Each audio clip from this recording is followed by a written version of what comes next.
podcast, radio and stuff.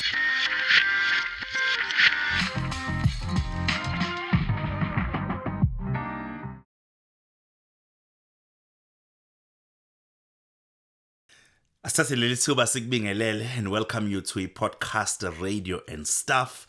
Your favorite podcast, the fastest growing podcast right now. You know, sikulethela abantu bathandayo each and every day. So it's always good that you are watching and you are subscribing and also you are even watching the ads. Do you remember that we urged you Yes. to watch the ads? Wabuka till the end. Kuze kube sekugcineni. Yes. Busazishiya igama lakho. Ntokozo. Hello everyone, I'm Tabego Khuluse. I'm very excited about today's show. Ngoba Ntokozo namhlanje siphethe iqhawe lethu lasebushini bethu. Ngicabanga ukuthi sikhula silalela umsakazo. Abantweni ababefunda indaba. Ungomunye walabo esasibalalela kakhulu sibathanda futhi. Yeah, you see kulento yokusakaza ngabe wenza uhlelo lomculo noma ufunda indaba noma uyantathela uNkulunkulu mengabe kuphile yona kuba nento nje eveli ikwenze ustand out yabo so i-guest yethu yanamhlanje ngiyakholwa ukuthi ungomunye walawo ma guest walabo bafundi bezindaba ebekade nje enento yakhe yoku stand out ukuthi nje uzi-enjoy izindaba. Definitely. Umuntu onikezwa 5 minutes ukuthi azofunda indaba barabe celebrity yaze umhlaba wonke athanda umhlaba wonke. Uyishila induku ebandla siyamkhumbula sonke emsakazweni uKhozi FM. Ngiyazi uyamthanda, you are excited and we are really excited to be hosting a radio legend, a newsreader legend, Jabulani Mj Kasibisi. Sibingelela Mahlasi. Ngibonge ithuba eninginikeza lona lokuba ngiqhumane nabalaleli benu ngalendlela. Sanibona. Kavele kapitela mshani bami. That was beautiful. Like Mahlase njengamanje isikhathi kusele 7 minutes to 9. Khona la engifisa siya khona. Ngicela usitshele njengamanje ukuthi kusele 7 minutes to 9. Imzuzu kumanje ishumi isikhombisa ngaphambi kokuthi kushaye ihora lesiphicamunwemunye. Lakho. Ihora lesiphicamunwemunye. Wow, ababa kunjani kodwa injani impilo? uNkulunkulu emuhle impilo ikhona. Ngeke umuntu abese complaina ngokuncane akuzwa kungahambi kahle emzimbeni ngoba kuzobe sengathi uthi uyayiduba lempilo abese ithatha uNkulunkulu ngoba awi appreciate. Wow. Kungcono kona ubonge usho ukuthi uNkulunkulu uma usangibekele into ethile ofisa ngiyenze kubantwana bakho abantu bakhe emhlabeni ngiphelele uthuba ngisifeze leso senzo ngibuyele eceleni. Wow. Yeah, mingaki iminyaka manje ukwi-retirement? Ngigcine emsebenzini it was November 28, 2015. 2015. Yes. Wow. Yeah, that's been more than 10 years. Wow, Well, no. just under 10 years now. Yeah, just under 10 years. Wow. So, njengoba uhlele ekhaya, uhleli nabazukulu, uhleli nobani? Umndeni ophelele okhona ekhaya. Ngenhlanhla saphiwa imizi emibili. Kukhona kuyilona khaya elikhulu eAdams Mission, kugade ezinye ingane, ezinye ke isihleli ngalana nami nogogo. Wow. Wow. No siyabonga baba. Yeah. Mahlase ngicela siyibuyisele ekuqaleni. Abaningi kwethu sikwazele emsakazweni uKhozi FM. Ubuyisihlabani somfundo weindaba. Uthandwa kakhulu. Ngaphambi ukuthi sifike lapho, ngicela sike sibuyele emuva kancane.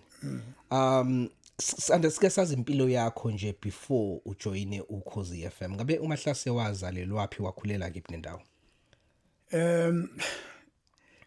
Isikhathi esiningi kuye kuthathe ukuthi umuntu at least okule age engiyona umuntu mhlambe onomlando omuhle indawo ahlala kuyona wakhulela kuyona Yes. mina kafishane nje ngumfana weTheku Oh, okay. ngazalelwa la koTshayela yize abasekhaya benekhaya elikhulu abasuka kulona okuyise eNewcastle kodwa mina ngizalwe sengizalelwa la eThekwini kushithi ngokomndeni ufudu kanjalo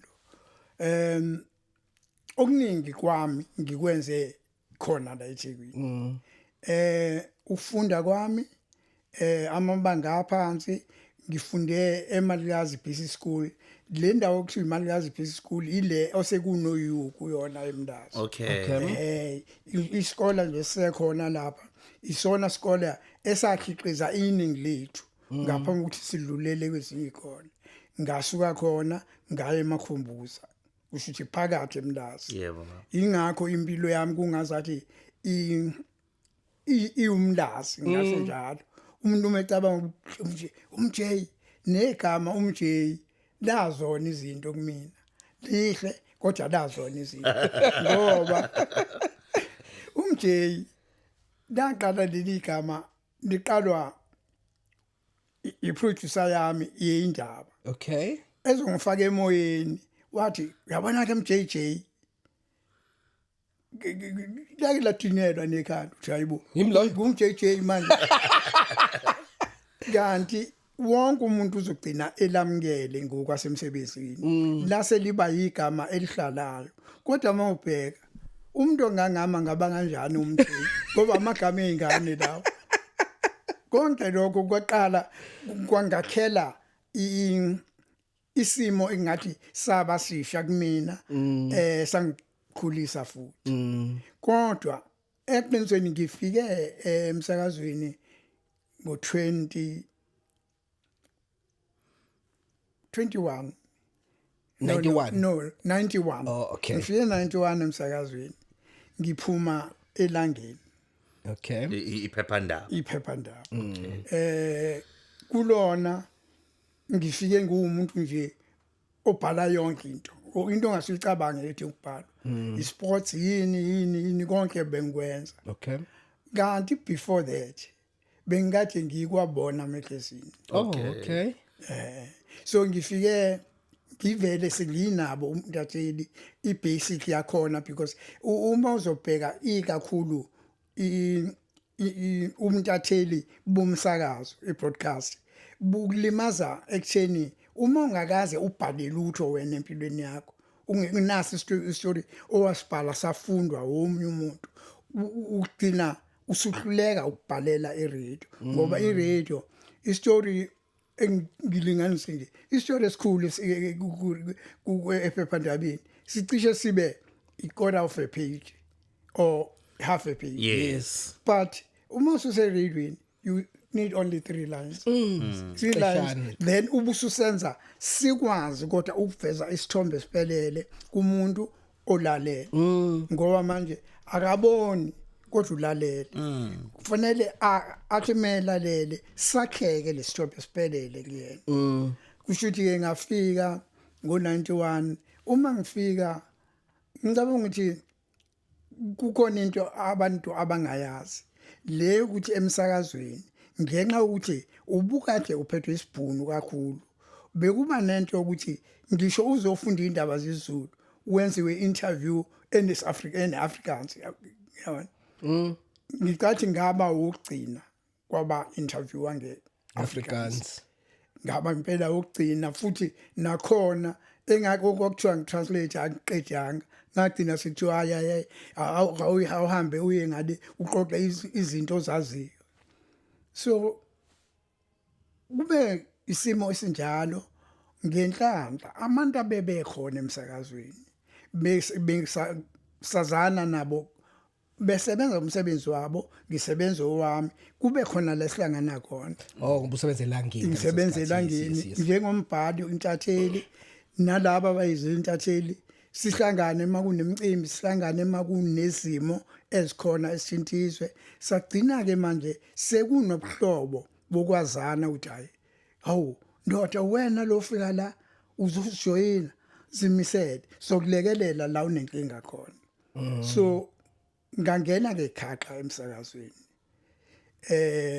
okuthe ngo 94 95 kwanenkingana ukuthi ayingizibone ngathi ngishishinya umbazana ikakhulu emasentini. Okay. Akhuleka baba. Ngajika futhi ka Drum magazine. magazine. Okay. Because nakhona ka drum magazine So washiya emsakazweni. ngashiya emsakazweni. Okay. Kodwa ukushiya kwami kuyahlekisa ngoba ngangi neslot engangisenza emsakazweni kodwa sengisebenza ku drum magazine. Okay. Drum magazine inabantu engibazi engangisebenza nabo kwa drum babezovula le I drum le izulu. Sure. Angithi biyayikade ngekho. So kwasebenzeka ngawuqeda unyaka ngabona ukuthi hayi ingathi ngilahlekile. Yini ngisuke endaweni esengashiya kuyona ngibuye ngifuna ukuya kuyona. Hayi kwafika sithi ngaphakathi emsakazweni kukhona esinye sezikhulu ngeshwango siyami sesahamba emhlabeni. Esahamba sazoncenga sathi le ndawo ofike wayivula kuleminyakana ayisakhaveli siyehluleka ukuthola umuntu ozosenzela lento esifunayo. Wow. Ikakhulu lezindaba siyacela ubuye sizoyixoxa indaba yemali. Imali ayijayikho ikhona kuwena waba nebudget ngaleso sikhathi. Yeah. Shuthi emahlase uhamba umgodi. Ngicela nje mahlase uphazamisa kancane. Ngifisa sizongena ku stay sakho okhosini ukuthi wahlala kanjani kwakhamba kanjani. Ngifisa sithi kubuyele emuva kancane. Usuvezile ukuthi wawusebenzela ilanga, wasebenzela no Bona magazine. Yes. Ekufundeni kwakho ngabe wawufundela ukuba intatheli njoba nje usune experience engaka ekubeni intatheli noma wangena kanjani ekubeni intatheli? Ngiyawuthanda lo mbuzo. Umntatheli angifundelanga. Okay. Kodwa okwenzeka singivele ngisebenza as an editorial assistant kwabona. Ngangilokhu ngithola ithuba lokubuka ezinye izinto sakufunda. Ngumuntu odaleke ngendlela ukuthi into ngiyathanda ukuyibukisisa bese ngiyakha ukuthi uma ngiyenza mina ingangibeka kuphi. Okwenzeka ngahamba ngayokwenza public relations. Manje kwi public relations kwaba khona ingxenye okuyona eyangisusa yangenza intatheli. Okay. Bathini ngesinye bathi communicating with media. Yabona. So lapho usukusebenza njengomxhumanisi nomdayisi wento ethile. Mina ngase ngiyibuka ngithi cha akumina engizodayisela abantu into enhle or into embi or into enjani. Kodwa mina ngifuna kube yimina abanginikeza yona ngiyidlulisele kubantu.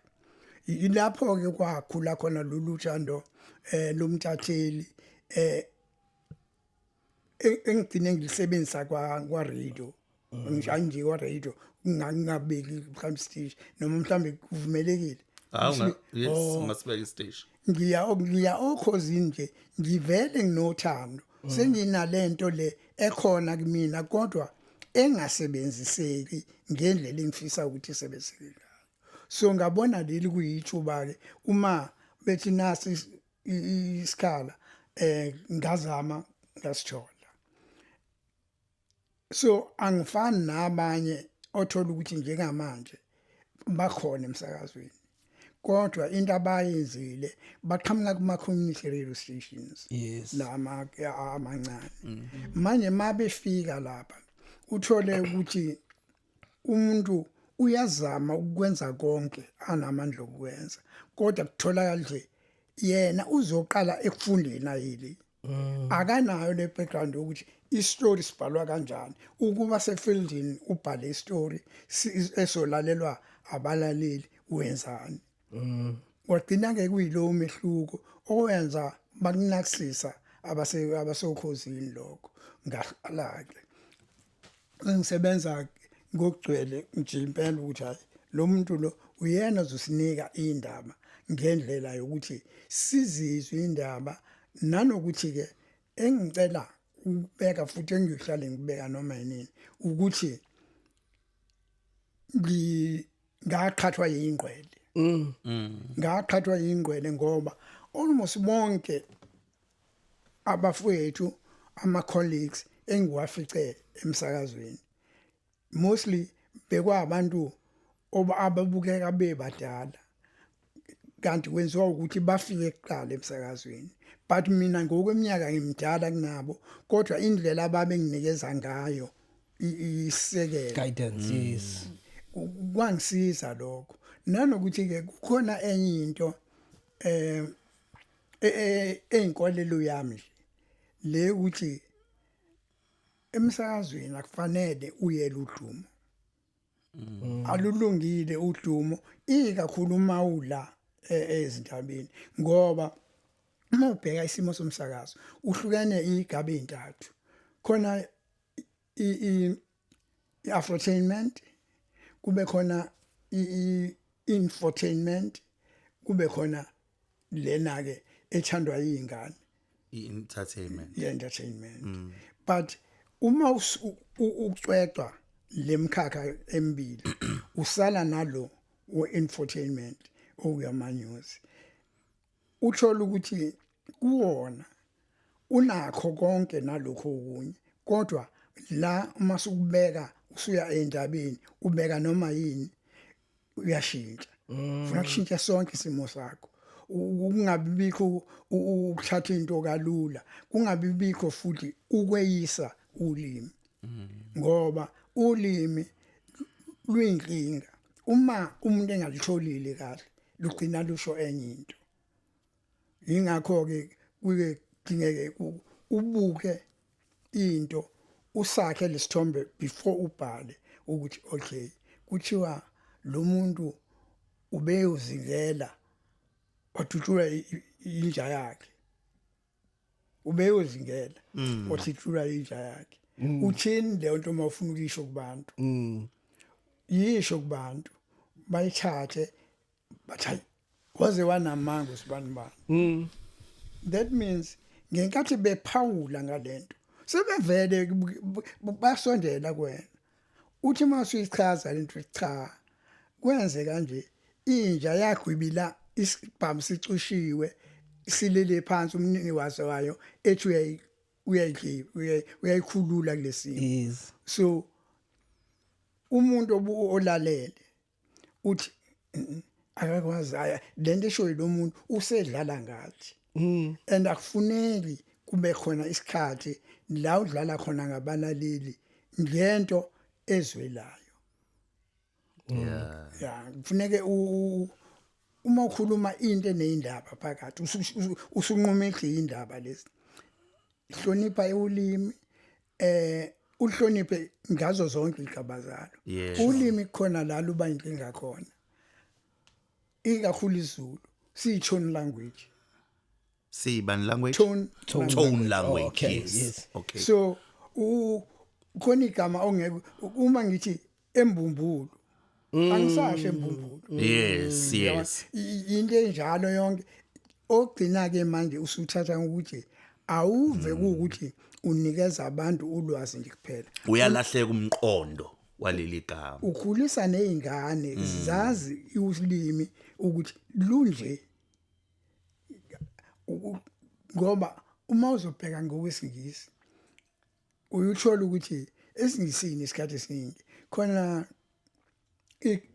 i-letter C i-letter just yes khona lapho nolwandle isifo nokubuka emehlweni isifo yona so kukhona lezi zinto osithatha kancane ingathi uyadlala kodwa uzakhe ngalendlela ziwazi ukuthi zitshale imiqondo efanele kubantu ikakhulu la befuna khona ukuzwa ukuthi kwenzekani ezweni yazi lezi zinto zikhuluma amahlase ngihleze ngizibuza la ukuthi njengeintatheli kakhulukazi isikhathi nina nisebenze ngaso benis translator izindaba from iAfrikaans ndizilethe isiZulu namanje isa translate from isingisi to isiZulu ukuthi lobu buchule obungaka benibutholaphi so lobu buchule busuka kwi background yasesikoleni waze wazongena nako e-newsroom na trainwa kukona noma into ifunde e-newsroom into ekhula nawe mhlawumbe ngibeka manje ngithi ekhula nawe yinto ozifundisa yona igqile kuwena uyithathe futhi njengolwazi osunalo uyidlulisele kwabanye yes ilokho okubalekile ngoba ngaphandle kwalokho umuntu uzoyifunda indaba uzoyenza umsebenzi kodwa uthothi njalo kunezikhalo you know ngike ngezwa omunye wabalaleli bomsakazo ekhala nje ngokuthi sometimes indlela ekutranslatewa ngayo uzwa yabo sikhuluma lento kanti ibisa fresh emqondweni wami athi ukuzwe umfundi wezindaba ngithi istory sithole ngesingisi usezosifunda emoyeni ngesiZulu mase efike emoyeni ubika ngengozi eyenzakalile endaweni ithizeni istory asitholile ngesingisi sithe at least 5 people passed away or died mase siphendula yena sesisezulwini athi okungenani kushona abantu abawu5 useyachaza lokuthi akufanele athi okungenani ngoba lokho sekwehlisa i-value ye life yomuntu mase i-translate afana ngabe uthi kudlula emhlabeni abantu ababalelwa kuyiqiniso impela enye izinto esahamba sesiqoqa amasaka nathi siphuma emsakazweni sesitshalile ukuthi bayi understand lento ukuthi uma uthi ongenani is as if ufisa ingathi ngabe babe baningi abantu abashonile kunalaba okuvela ukuthi bashonile manje enye into eyihluphe nasemsebenzini nje ojwayelekile ikhanda make la ngasiqhumisa iswephu kugcina kwenzeka izinto ezamaphutha eziningi abantu beyitshentshi ba right ngoba umuntu unenkolelo ukuthi angikazi ngithethisele ngisho kanje kusho ukuthi ngi right manje ubuso uthola ukuthi ngesikhathi sethu sifike lapha thina kukhona obaba abadala ababeke ihothisha and ukuqashwa kwabo emsakazweni kwakubhekeke ukuthi ngoba bazi Afrikaans kuzoba lula ba translate Afrikaans 1 2 ngenxa ukuthi bajwayele ukuma bakhulume phambi kwabantu kulula ukuthi bakhulume indaba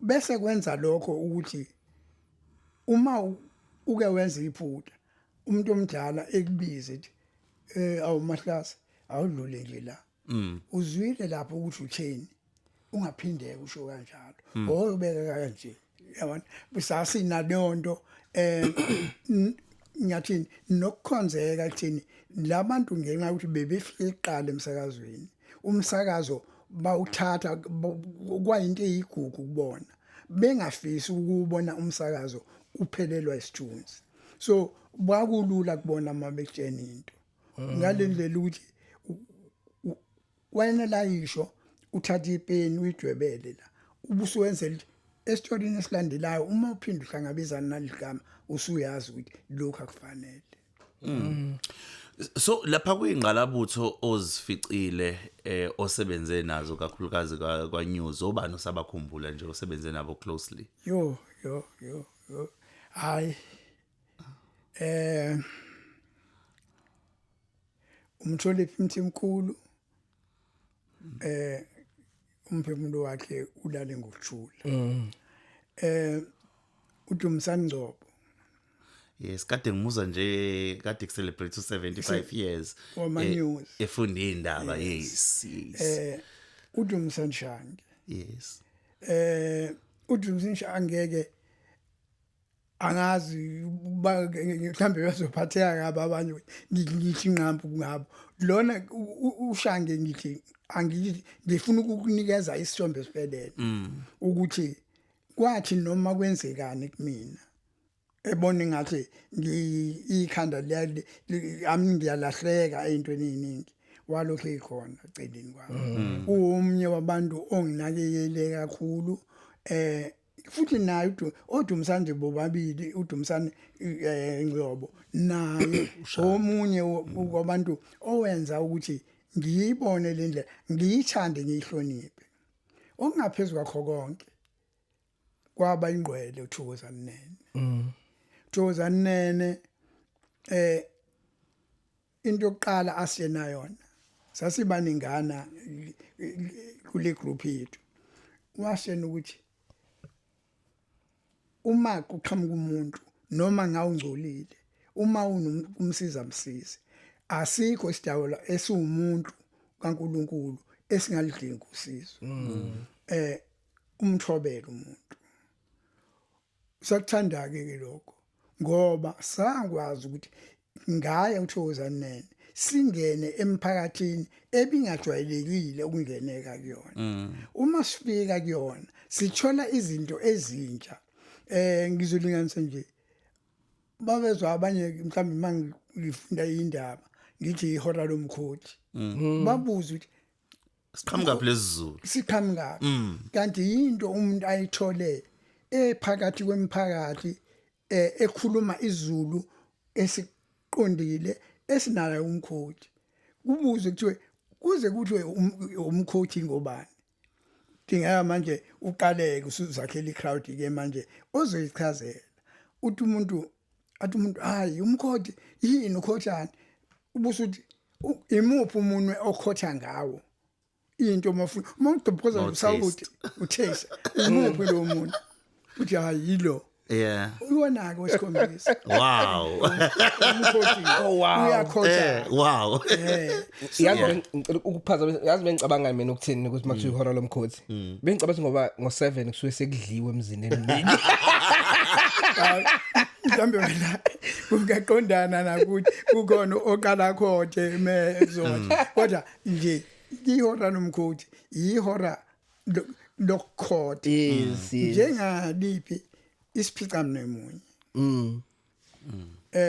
umuntu ezadideka athi lento yenze lukhuni mova imini makwaphica owodwa siselemka u9 so isikhongo ihora lesiphica mnemunye uphice umuntu owodwa kwasana lemini so into eningi sayifunda kanjalo ngaphandle kwalokho kukhona la ngaphesheya uThemba Glasa oh yes uThemba Glasa ubaba uThemba Glasa ngeshwa ngangimazi ngale incimbi esuke ikhona nani kodwa abantu bazothuka kwahamba yena ngazothatha indawo yakhe why family friend kakhulu emndenini wami mina ngwala kwamashu wayethi mekade ehleli nomkhulu wami wayehlala hayi nobaba wami nomkhulu athi sengiyahamba manje nizongizwa la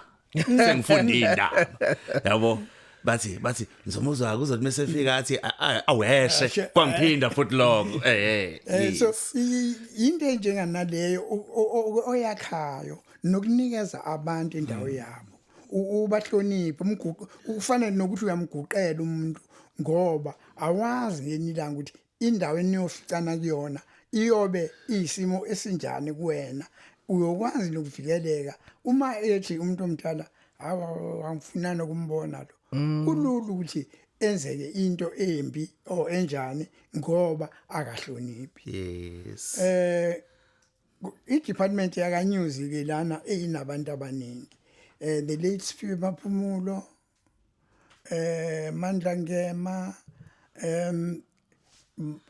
baningi lokhu abanye angibakhumbuli yeah kodwa bonke into abayenza bazama kwenzeka ukuthi kube nento umuntu aziwa ngayo othi uma ufuna uku-identifya ubuyena wazi ukuthi ukhuluma ngobani. Yeah, ifield yobuntatheli idinga ubukhulu obuchule ukuze uzokwazi umsebenzi ukuthi uye phambili. Namhlanje ngiyazi ukuthi ushiye ngo2015 emsakazweni sekusetshenziswa kakhulu iinternet.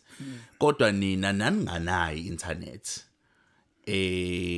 ukuthi nikwazi ukuhlanganisa izindaba, nikwazi ukuhlanganisa izitori makuthiwa ni prepare abasiki bebunda ezanamuhla ama bulletin njalo njalo. Awusixoxele ngobuchule enanibusebenzisa ukuthi nikwazi ukuthola izitori. Leyo ake ngibe yahle ngingayithathi ezifinto nje elahliwe eceleni. Intatheli zaziba zimkhaka mbili eradweni. Khona intatheli eziphumayo ziyofuna indaba. Ziqoqe zihlanganise zilibhale udaba liphelele. Bese udaba ludlulela kubahleli okusho ababheka ke manje ukuthi aliphumi yini nento engafanele lilukahle niqondile. Bese kuyimake luya kulaba okuthiwa abafundi beindaba.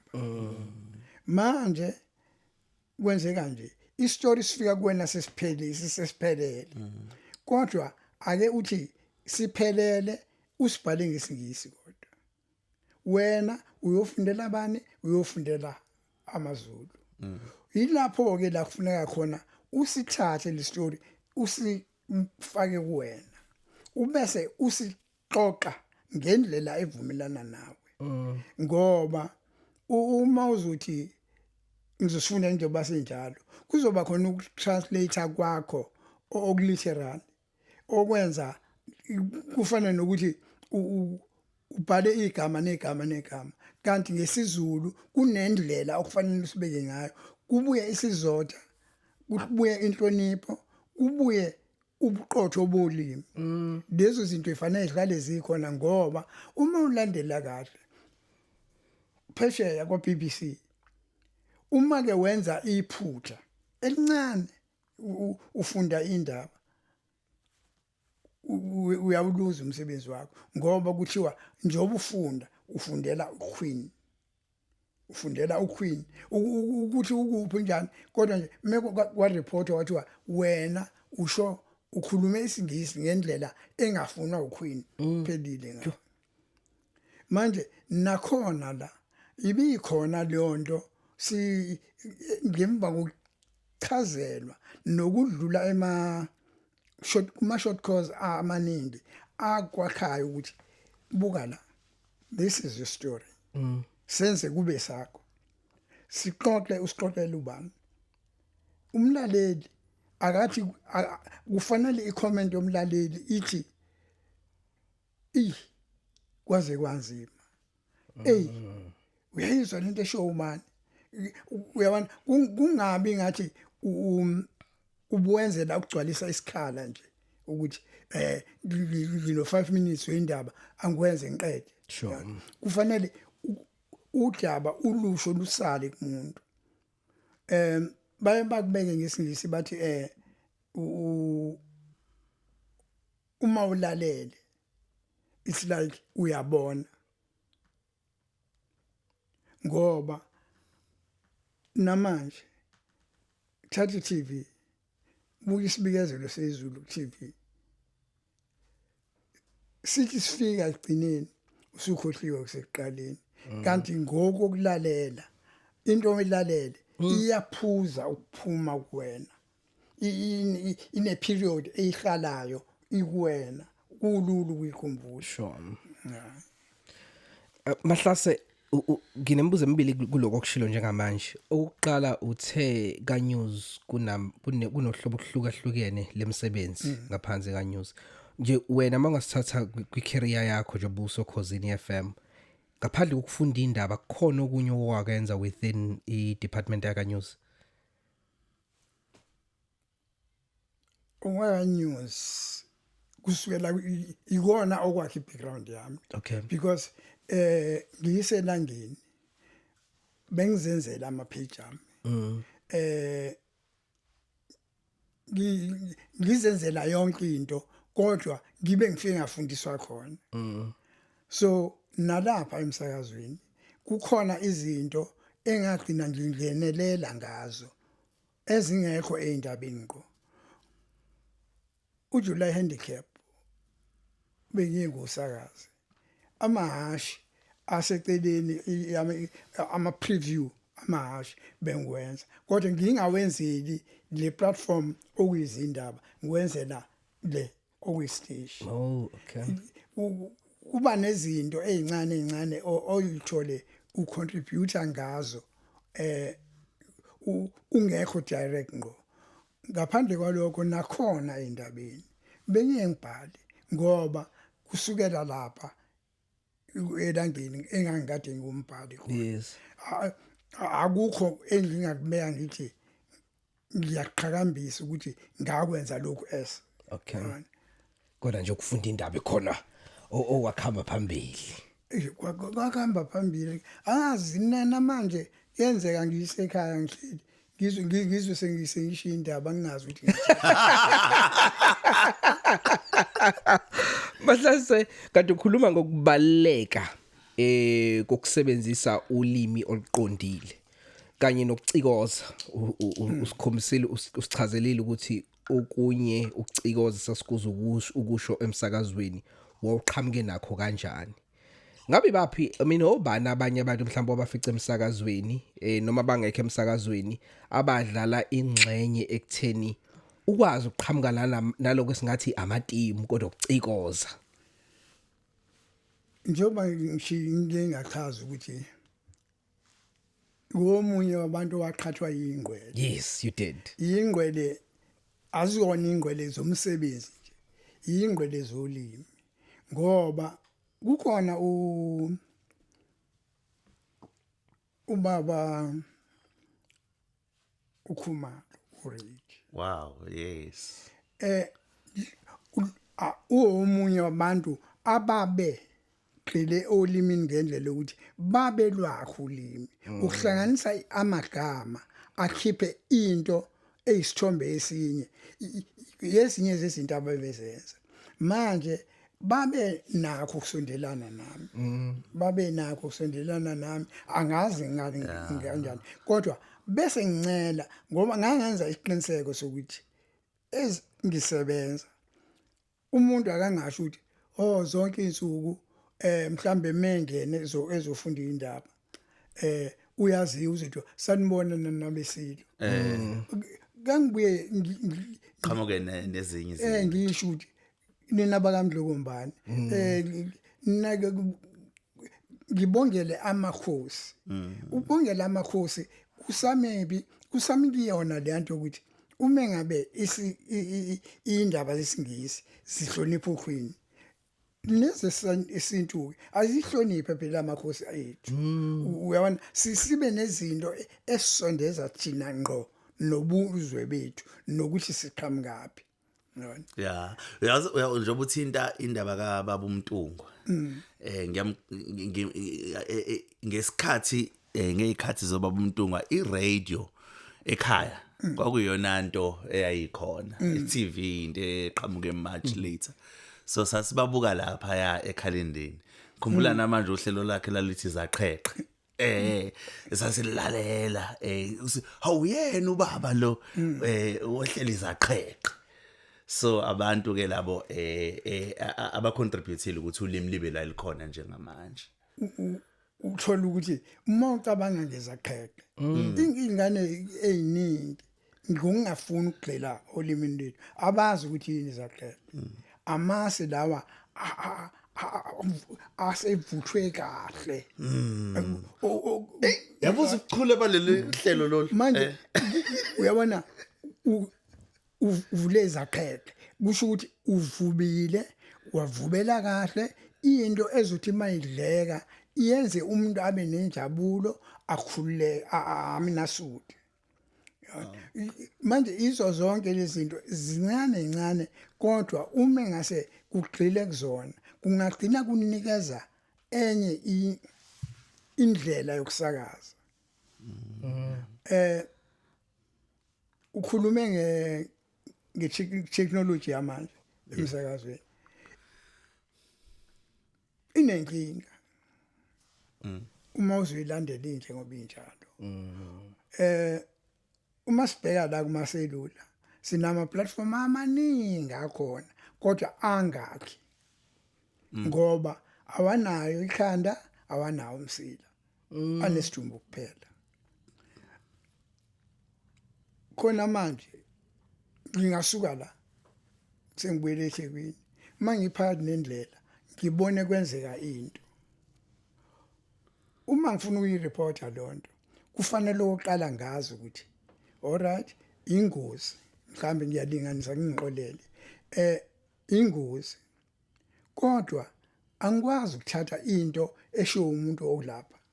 Fanele ngiqale ngithole isiqiniseko emaphoyiseni ukuze ngiyenze kube udaba oluphelele olusemthethweni lungalalelwa abantu.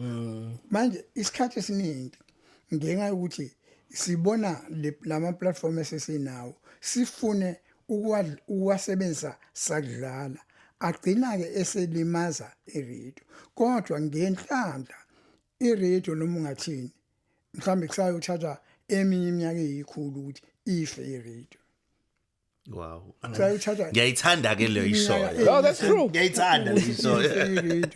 Ngoba ukhona umuntu othi melalela iradio ayizwe into. Mexoxela wena angayizwa. Thola kwenye indawo nje manje kufanele uyihloniphe iradio ngendlela yokuthi yonke into ekuyona ibe yinto ehle value empilweni yakho umuntu ophilayo. Ungabe ukuthi ngize ngithi mina uma ngichazela abanye ngoba kukhona izingane zakithi ezithi baba ngayifunda nami njengawe indaba. Ngithi mina cha angifuneki umuntu ofunda njengami ngoba mina ngikhona. Ufune umuntu ofunda njengawe. Wow. Zifundise umusu kuba namahloni. Uyazi iradio imnandi ngento eyodwa. Iradio mawukhumbula kahle asike isidingo sokuthi ubuke imic. Yes. Asike isidingo sokuthi ufocus entweni ethi uyayifundela nje wena. Imic idonsa lento eshoyo. Yeah. Yes. So ingakho ngithi yinhle iradio ngokuthi iyagxila kuwena. Inalento le imizuzwana esalayo kuwena istory osizwile. Manje ngeshwa sesinalama radio. Ubona ke lawa bayasiphima. Yazi Mahlase kule journey oyihambile. Ngeke nakancane ukuthi ngabe awunazi izitori ezithile oke wazenza ezi stand out. Ohlala uyikhumbule. Ngiyazi ukuthi ziningi uhambe ijenende. So ngiyathanda nje ukuthi usike lijika ukuthi nazi izitori ngisho ohlele ekhaya ukuthi mangabe uyikhumbula usmile uwedwa. Angazi noma unqumela emsakazweni kuphela noma ohambeni lwami. Ohambweni lakho. Ohambweni lakho. I-launch noma ukwethulwa kwe-record i-weekend special yaBrenda Fassie. Wow. Babe ngenaye kwabona umuntu ozosenza le story i-launch yayisemlazi. Ungena bengenamuntu. Kuphi nomlazi? Executive. Oh, ebzekezeke. Babe ngenayo and ngathi hayi ngicela ukusithatha. Yeah. Ngasenza saba i-cover page. Wow. Wow. Esesibili esikanhlanhla eshada ngebhano inhlanhla Mbambo eshada noBrenda. Yes. Ezinye izitori ngithe ngadlalwa ngabantu abadala nabantu abalalela kodwa benginakho ukwenza lokho. njengayo nje le bengilinganisa ngayo ukuthi umzingeli wadutshulwa inja yakhe yambulala. Umuntu uyaxakeka ukuthi ngasisho lesi story at 5 o'clock uma ngisenza ngo5 o'clock namhlanje. Yebo. Wathi umuntu unamanga umtshela. Ngakusasa kwi-Mercury sasikhona front page sifile. Sisho wena emsakazweni. Sasho yimina emsakazweni. Okay. Kwathiwa nginamanga emsakazweni. Okay. Kodwa ngakusasa sikhona kwi-Mercury iphepha ndaba. Awusifundele leso story. Please go back. Ngoba manje nami ngizama ukusicabanga lesi story Siyacela le story Mahlasi. Asafiki nje ngestory esifundekayo. Okay.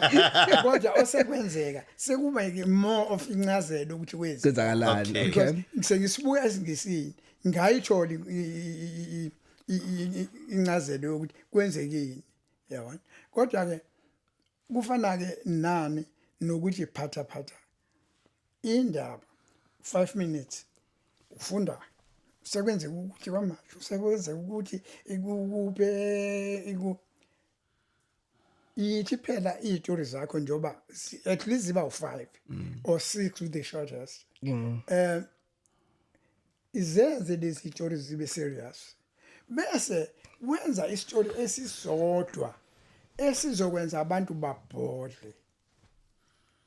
Angithi manje yonke into osuyifundile yenza umuntu abe tense. Now dropping a story as in last story esizokwenza abantu bahleke ukuze ingagcini impilo yabantu ibophene ngokucabanga ukuthi izwe libi.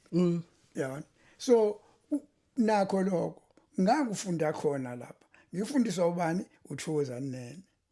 Owayevele ayexoxa into yena ke wayenesiphiwo futhi esingaphezulu kwabaningi bethu ngoba into beyixoxa indaba ubekwazi ukuthi ayithathe iziAfrikaans ayifundise injalo ayithatha ayifake ephaketheni ahamba ayohlalela eminyango mase kushaya isikhathi angene ngaphakathi akhiphe lezi zitori eyifonyozekile phe afunde into eqondile. Wow. Into eyayenza azasinde kakhulu yilento ukuthi amabhunu ayegcina engezwe ukuthi uthini. Ajabulela indlela afunda ngayo. Bese ke kuba khona lokuthi khona ke ezakithi eyibizwe umtshela umuntu ukuthi hayi uyazi ukuthi imbokodo ebovu usho ukuthi izingane zizothatha amatshe zishabelungu amakhanda abebomvu. But lokho akuzange kusijike istayela noma indlela okufanele senze ngayo. Ingakho namanje uma ulalela umsakazo kugcina kungazathi kunesikhala between us and them. Kodwa into ibasic yonke ibasic eyodwa. Manje ifuneke uyinikeze isikhathi ngoba lapha izindaba asifundeki ngokuthanda kuphela. Uma uya ngala ku radio u-entertainment i-entertainment yakho ikwenza ujabule. Omunye azagcina enza iphutha lokuthi ayitshena ukuthi ufamous ngani ngoba ezwa abangani bakhe abaseduzane besho njalo. Bengamtsheni iqiniso lokuthi khuphula amasokisi mngana. Khuphula amasokisi uyabona kunezitstage ezihlukahlukene ezenza umuntu ashiye kanti la sezimndima zakhona. Kodwa ngokwezindaba nje emsakazweni ngoba le linhlangothi angilwazi kahle. Ngcono ngigcile kulolu indaba. Olwendaba apart from ukuthi unikeza abantu ulwazi nawe uyathuthuka ngokulwazi. Khona izinto mina nje qobo lwami engizaziyo eziningi engayifunda ngokufunda indaba. Yes. Mahlasi umention izitori ezintathu esika Brenda Fassie sokushada esike weekend special nesomzingeli owabulawa inja yakhe. Ngabe izona nje lezo zontathu othi zihamba phambili masikhona ufisa useed. Zicishe zibe sezingene elinganayo zonke izitori zami ngoba ngathi indlela ebengiyinikela ngayo uma ngizozenza into zenza kungabi khona isiphambili lezi ezimbili ezithinta umndeni wakambamba into eyenza ngizibalule ingoba zaba nesasasa elikhulu emhlabeni nje wonke jikelele ikakhulu eningizimu Afrika manje ukuthola kwami ithuba ukuthi zenziwe yimina kwangenza mina ngazitshela ukuthi yeah khonde engiyenzile engathi noma ngiyiveza manje abantu bathu wena wawubhalaphi yabona yeah kunento oyishilo la usachaza usebenzise amagama athi kuno us and them bengifisa uthi ukungicacisela ukuthi so ukhuluma ngendlela manje izinto ezenzeka ngayo emsakazweni ilapho kakhulu okay ilapho kakhulu ngikushiso ngaphezulu kokunye ngihlala la eThekwini yes ngivalelisa emsebenzini ngathi uma belidinga usizo lwami ngikhona ngiavailable isincane isikhathi esenza ngingabi khona eThekwini so ngingaba usizo kunoma ubani ngisho efuna into ethile efuna incazelo yegama ngokujulile ngoba leya magama ubizeka kwawo nani ngibuye ngangena bona ngoba ngike ngaba yimember ye language board izulu language board phansi komzukazo manje uma umuntu ezothi hayi asikhohle umdala indlela enza ngoba umdala uvala isango lokuthi ngenze njani ngimfakela i-challenge ngimake futhi so ingakho ngisho kanje ngoba ne-youth ekhona manje iguti ngakhula ngaba yiyo yonke into eyishisayo endabeni kodwa kukhona la isala khona ukuthi hayi umuntu omdala phela sesaphela isikhathi sakhe isikhathi sakho siphela kanjalo saphila kanti ngakho isiZulu sithi indlela ibuzwa kwabaphambili so kunento ongayincela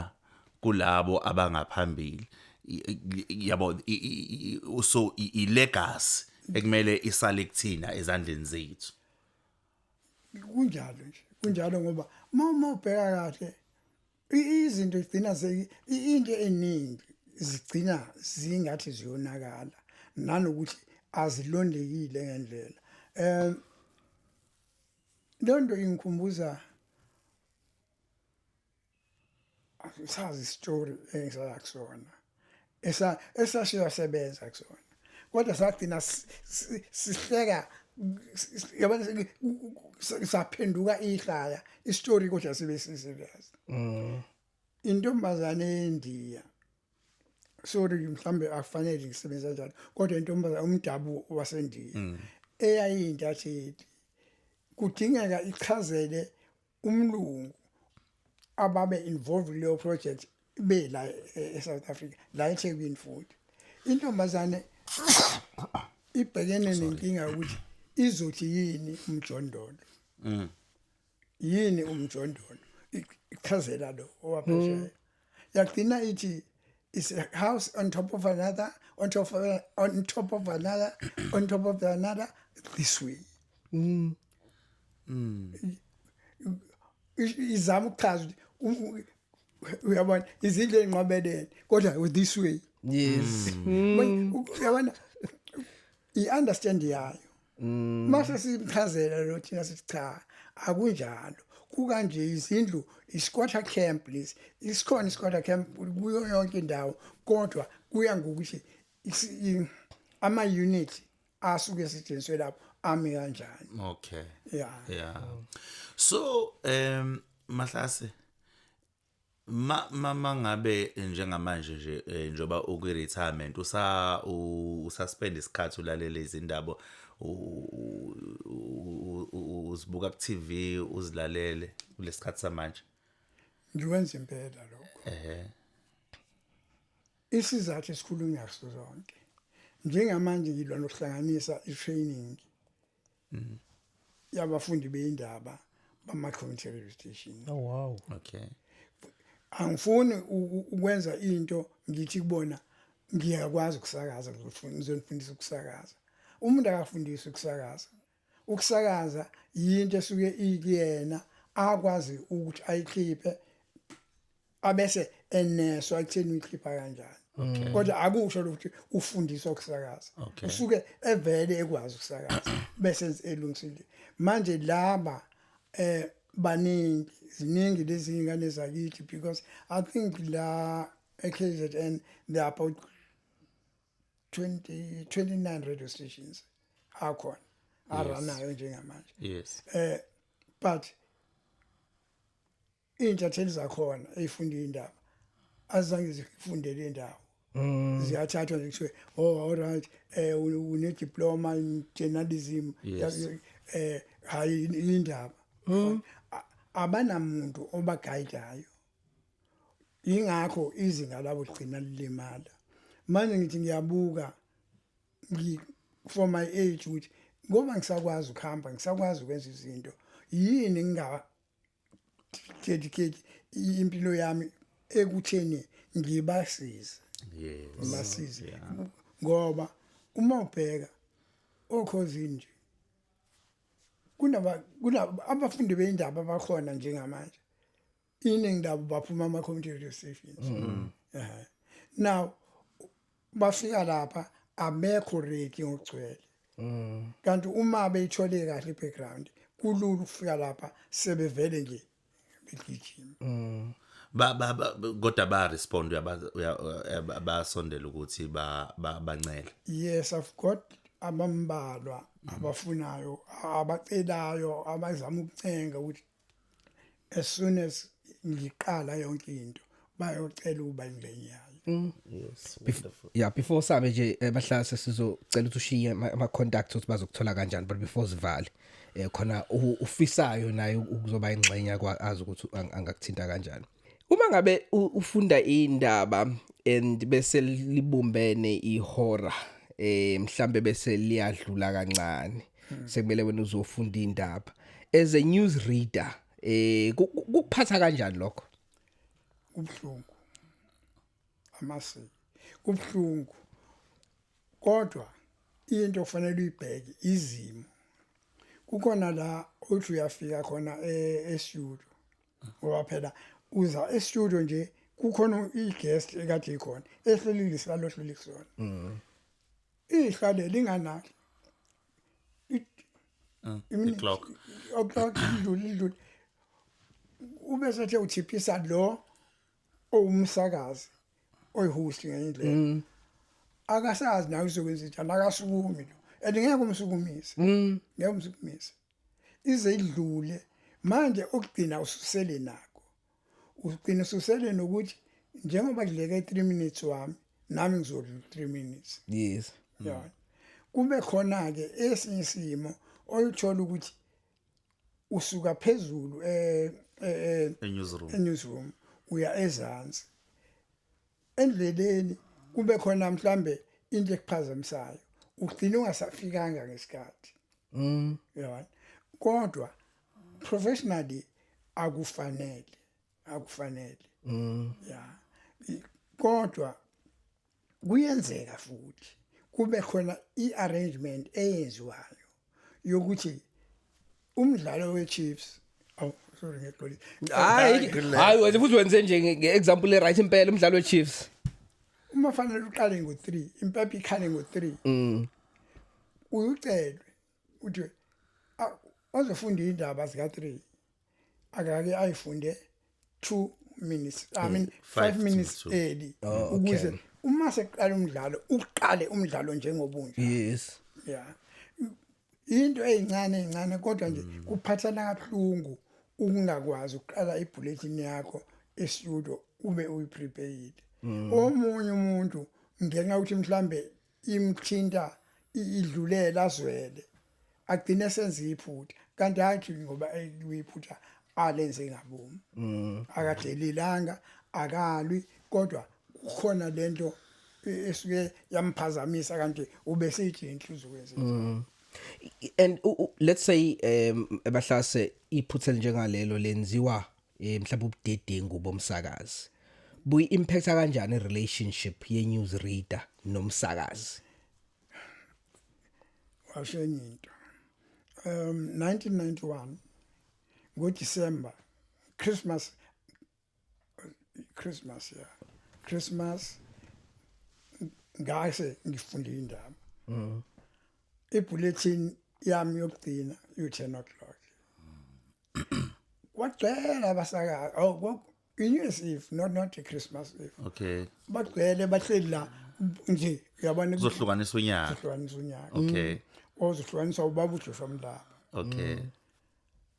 ngingedwa manje news mina phezulu angiphethe lutho angiphethe kwakudla ngithola ireport ukuthi i-transport ngoba besine transport yethu esithathayo Yenkampani. ya yecompany ayikho yisi namhlanje uyazi ukuthi ubone ukuthi lento inzima ukhishwe ubone ukuthi ukhombisa ukuthi awufuneki awuyona ingxenye lento ukhishwe no but ila kufuneka khona empilweni ukhule isimo ungasiphuki yami ngenze njalo avela ngahamba ngaqeda uyi-filing phezulu ngayelo lwandle ebusuku lapho yami ngibuka nje ngani ngoba kukhona abantu abadaleke ngendlela ethile okufanele leyo ndlela uyithathe ngokuyiqonda ukuthi ithini kukhona umuntu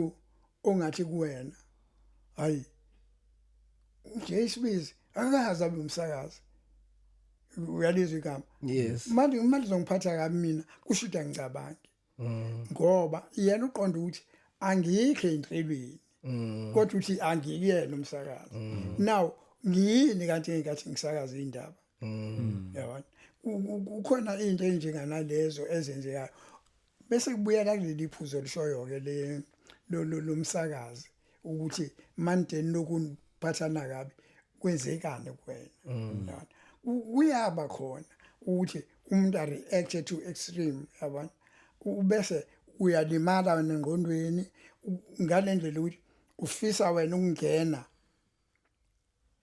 ufunde indaba zakho uphuma uhambe yet umsakazi omunye uthi mawuqeda indaba uvala ibika usise iphelile indaba abese kengeja ngenye into akuxoxise hey kahle kwenzekeni but akuxoxise mhlawumbe ngisho nange subject not esendabeni kodwa nje enzele nje kubone nomuntu ongaphandle ezuthi labantu relationship yabaphilelana yes umngozi ngoba usumentionela umbuzo wami ogcina lo uMahlasa umngozi bokubuzwa umsakazi ngestory mhlawumbe kade ufunda ngaso ngabe bukhona umngozi obukhona lokho ngicela ungidlalele ukuthi ngikubuzelani lo mbuzo kuseke sasebenza kwe-community radio noJapa and ezinye zezinto esasitshelwa zona ezabasakazi ukuthi si-avoid ukubuza i-news reader ngestory kade ifunda ngaso ngoba mhlambe ayikho as informed ngaleso story yena oba okwakhe bekuzokufunda nje le story basum engage akusona uzobe seba exposed ukuthi akanayo information eningi ngokwanele ngabe ikuphi mhlawumbe umngozi obukhona bukhulu ngoba ngenkathi ekubuza ngento angenasho ngayo yena ufaka wena endaweni engathi iphakathi kwembokodo nesisekelo ufaka emzimeni okukhulu ngoba mhlawumbe lesi story njengobufunda le version oyifundayo manje uma ubuya ngebulletin elandelayo izobe isishintshile because sekune-update manje wena ugcine uyiqoqa lento unganakile ukuthi uyiqoqa isine development ingakho kuthiwa akuvumelekile angakengeja usuyivalile futhi indaba ungathi ibika lakho ungakalisho ukhulume enye into mfaki ibika ukukhombisa ukuthi you sealed indaba ziphelile bese ngiqoqa nakhona noma bekekunakeke yini umsakazi meke wafaka itopic ethanda ukuthi engiyibona athi nohlevana bengaphenduli isikhathi esiningi bengavota nje ngayo yonke indlela yabona athi bese ngisukuma sekufanele ngiphume kuyimayi faki imarket lapha bese imtshenti phela ngiyaqhatha angifuni naye ukumzisa ubuhlungu ukuthi Yes. abanye ngiyakwenza nabo lo yini angakuvuni yabona ngifuna sonke sibe hayi Mahlasi ngicabanga ukuthi Sibamba. yeah we've reached the end abafisa Mahlase ukukuthinta abafisa ukuzokleza kokwansile laba bakuma community radio nongakangeni kwi community radio osafunda mhlawumbe senza ijournalism kodwa uyayibona ukuthi ufisa ukufunda indaba bakuthola kanjani u078 6 yes yona le 644 yes oh okay yona number ngitholakala kuyona okwamanje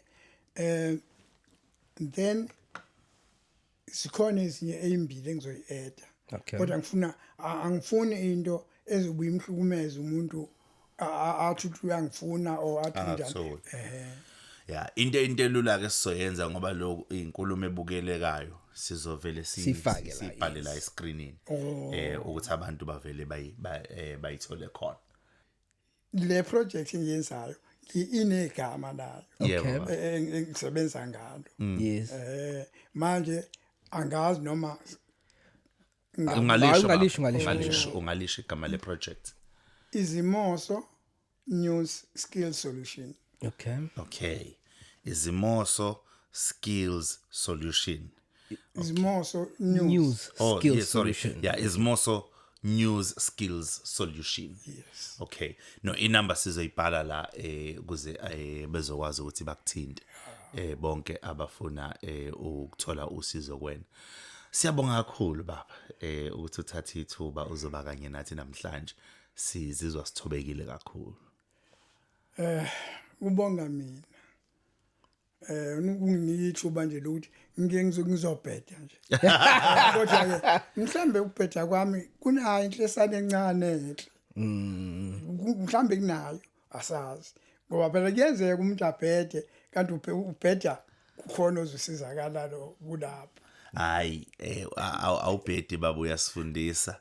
Mhlambe wena uzozivalela ususho ukuthi obenivakashele namhlanje uJ Jabulani kaSibisi. Kodwa ngidedela ukhuluse ayivale ngalama sesivalele wena. yes Mahlasi sibonge kakhulu thina besikimemele khona nje ukuzokubonga ngamagale lakho emsakazweni you are a living legend ukuthi nje sinawe la studio kusho likhulu kule platform nathi kuzosithatha kusibeke kwelinye izinga ngoba khona abazobuka njengamanje bathi hawu noMahlasi uyakwazi ukuya kuleya podcast so sibonga kakhulu siyakuhlonipha kuningi okuhle okwenzile kwendimeni ezokusakaza so magale lokho siyabona Mahlasi siyabonga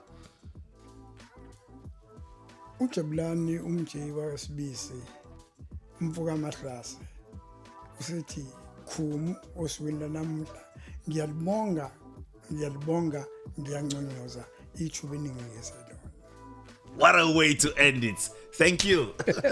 remember to subscribe on this channel comment on this video bye bye